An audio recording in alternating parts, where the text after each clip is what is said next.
ကျွန်တော်ခါကျော်ညက်တယ်ခါကျော်ညက်တာပေါ့ခါကျော်ညက်ပြီးတဲ့ခါကျတော့ကျွန်တော်တော့ပိုင်းလမ်းလျှောက်တဲ့ခါကျတော့ဒီပေါင်နဲ့အပေါင်းနဲ့တမခွက်ကဒီဟိုနဲ့ပေါင်ကြွက်သားတွေရဲ့ခြေလုံးကြွက်သားတွေရဲ့ဟောတင်းခံပြီးတော့နောက်ဆုံးကွက်လမ်းလျှောက်လိုက်တာနဲ့ကွက်ထွက်ပတဲ့ခံစားရတာပေါ့ကွက်ထွက်ပတဲ့ခံစားလို့ဟိုဒီဟိုနဲ့ကျွန်တော်သားနေပြီးတော့ဒီစိတ်ကောင်းသွားပြပါဆိုလို့ကျွန်တော်ဒီရောက်လာတော့ခင်ဗျဒီစိတ်ကောင်းလာပြဒီစိတ်ကောင်းရောက်လာတဲ့ခါကျတော့ပထမ50ထန်လာစိတ်ကောင်းရောက်ပါတယ်အသက်ထန်လာစိတ်ကနေဆရာကြီးကနေပြီးဒီကိုအာဒီမာဖွင့်ပါတယ်မနေ့ဟိုနေဟို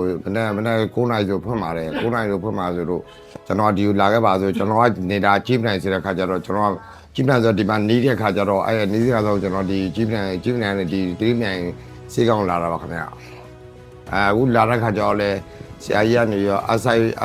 ဒါတို့ဒီရောနင်းဖြစ်တာတို့ကျွန်တော်ဒီကြက်တုပ်ထိုးတာတို့ကျွန်တော်အကုန်လုပ်ပေးပါခင်ဗျသူတွေရနေပြလုပ်ပဲဆရာကြီးကိုလည်းလာလုပ်ပေးရကျွန်တော်